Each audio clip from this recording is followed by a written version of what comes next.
War is a noble and heroic undertaking. That's what we tell ourselves anyway.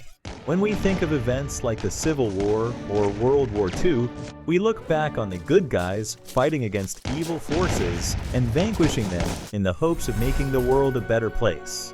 Even with wars that are less cut and dry like that, as in Vietnam or Iraq, we hopefully are at least to a point where we can honor and thank the soldiers who fight in those awful conditions, even if we are a little less charitable with the governments involved in the battles and their motives. But what happens when a war is just plain weird, or fought over remarkably stupid and hilarious reasons? In this list, we'll take a look at 4 wars that prove not every fight is undertaken with such lofty goals in mind. In truth, some wars bubble up over really stupid inciting events.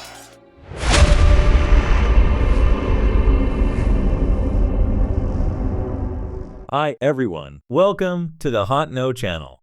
I hope you're all doing well. If you enjoy our content and would like to see more of these videos, please subscribe to our channel and hit the bell icon so you don't miss any videos. Also, if you found this video helpful, please give it a like.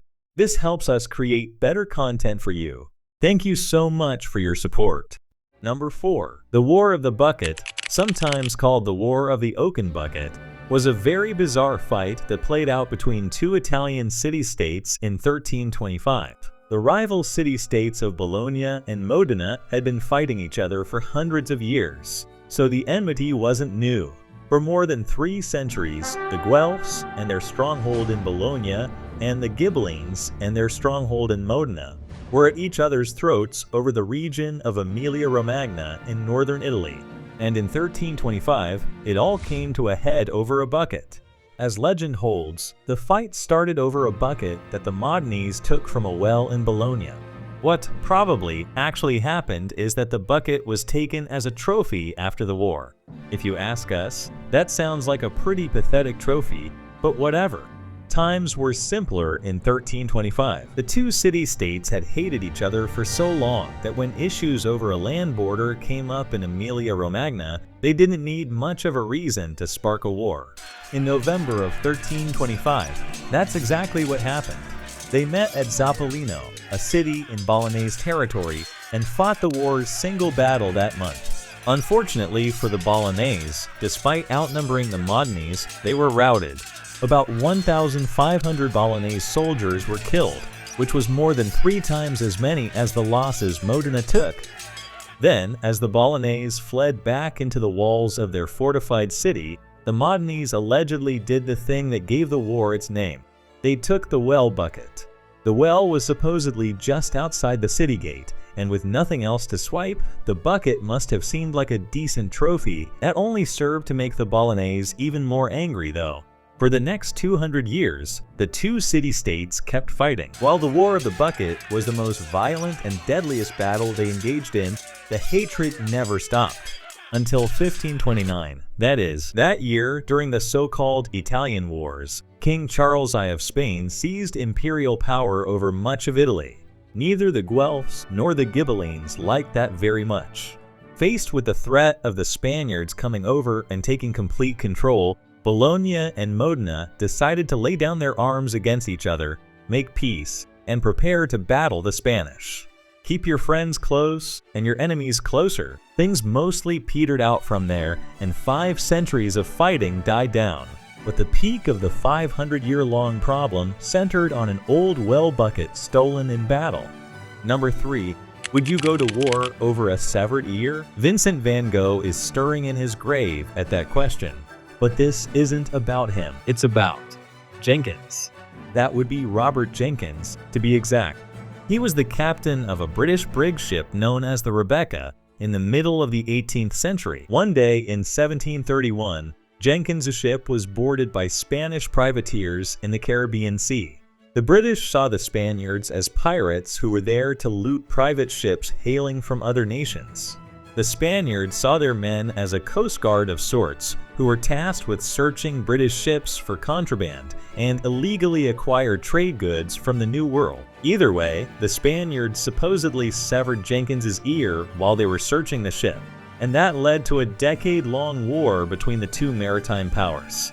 Most of the actual fighting in the war took place in points along the Caribbean Sea, including New Granada. The British wanted to improve their trading opportunities in the Western Hemisphere and, in turn, curtail Spanish piracy. But weirdly, for the first 7 years after Jenkins's ear was severed, British politicians back home mostly ignored shipping companies' requests to wage war. Finally, in 1738, the British went all in after deciding they wanted to be able to sell slaves in the Americas. By 1739, the war was on, and over the next couple of years, it simmered across the Caribbean. Unfortunately for the British, a big attack they planned at Cartagena de Indias failed miserably in 1741. After that, their navy pulled back a bit. Minor fighting happened over the next few years in Florida, Georgia, and around Havana on the island of Cuba. But by the mid-1740s, every European power was dealing with another issue on their own continent: the War of the Austrian Succession. That was a real, large-scale war across Europe that involved nearly every nation until 1748. Both Great Britain and Spain thus pulled back from some of their Caribbean pursuits, and the War of Jenkins' Ear was mostly forgotten. It probably wasn't forgotten by Jenkins, though, who was earless for the rest of his life. Number 2. In 1838, during the early years of the Republic of Mexico, lawlessness abounded as various factions competed for power within the country. Many times, that fighting resulted in the destruction of private property. And since the Mexican government was relatively weak and unable to do much to prevent it, private citizens were often very frustrated by it. Foreigners were in particular trouble.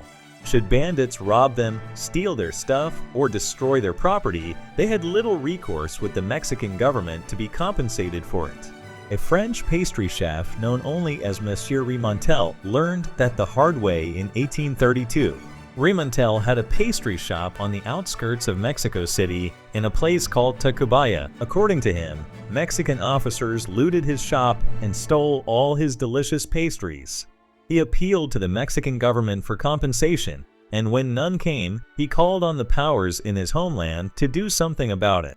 Citing Remontel's issues and those of many other French nationals living in Mexico, the government of France decided to fight a whole war over it. In 1838, the French Prime Minister demanded that the Mexican government pay them 600,000 pesos in order to compensate for the loss of Remontel's pastry shop and a variety of other French businesses in Mexico.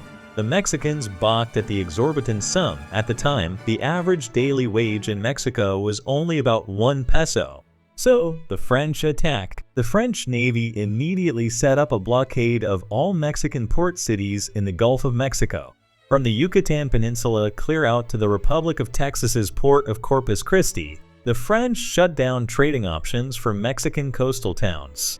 The United States even sent out a schooner at one point to assist the French in their blockade. The battle eventually took to solid ground too, where the French made landfall. They stormed a Mexican fort and eventually took it. Famed Mexican General Santa Anna fought back, and during the Battle of Veracruz, he was shot in the leg. That leg was amputated, and his heroic effort there catapulted him back into political power in Mexico. Aside from him, though, the war itself mostly sputtered. Each side lost a couple hundred men before a treaty was eventually signed. Mexico agreed to pay the 600,000 peso penalty as part of the peace agreement. They never did, though, and that non-payment eventually led to the second and far more intense French assault on Mexico that lasted nearly a full decade, beginning in 1861. And to think it all started with a pastry chef and his delicious wares. Number 1. Would you ever think of fighting a war over the city of Toledo, Ohio? No offense to all those Toledoans out there, but we're not exactly talking about some world-class place here. Nevertheless, in 1835, the states of Ohio and Michigan, went to war over Toledo and a long, fertile, important strip of land running across their border. It all started with the area now known as the Toledo Strip. The city itself was included, along with the mouth of the Maumee River leading into Lake Erie. The farmland around there was seen as being particularly fertile and possibly financially important. Plus, the river and the Toledo port were major economic assets. So the lands of Ohio and Michigan both desperately wanted to have access to all that. Without very clear boundaries having been marked out in the prior century, both territories thought they were the ones with rightful access to and dominion over Toledo. The whole thing came to a head in 1835 when Michigan petitioned the federal government for statehood. In doing so, they included Toledo and the entire Toledo Strip within their borders. That pissed off Ohio, as they didn't want to give up what they felt was theirs. Quickly, each state's governor passed legislation making it illegal for residents of the Toledo Strip to submit to the authority of the other state. Both states then sent militia members to their respective sides of the Toledo Strip. Thankfully, no militiamen actually fought each other, and nobody died. They mostly just taunted each other for a while from across disputed state lines, only once ever firing shots, which all missed their targets. In the end, only one person was injured at all, a law enforcement officer who was stabbed during a minor dust-up as part of the land dispute. Thankfully, he survived. By the summer of 1836, the U.S. Congress wanted the whole thing to end, so they brokered a compromise. Ohio would get to claim the entirety of the Toledo Strip, and in exchange, Michigan got 3/4 of the Upper Peninsula for themselves. And this is the video for today. I hope you enjoyed watching it. If you have any questions or comments, please feel free to share them with us in the comments. Don't forget to subscribe to our channel and hit the bell icon to stay updated on new videos. Until the next video, take care of yourselves and have a great day. Goodbye.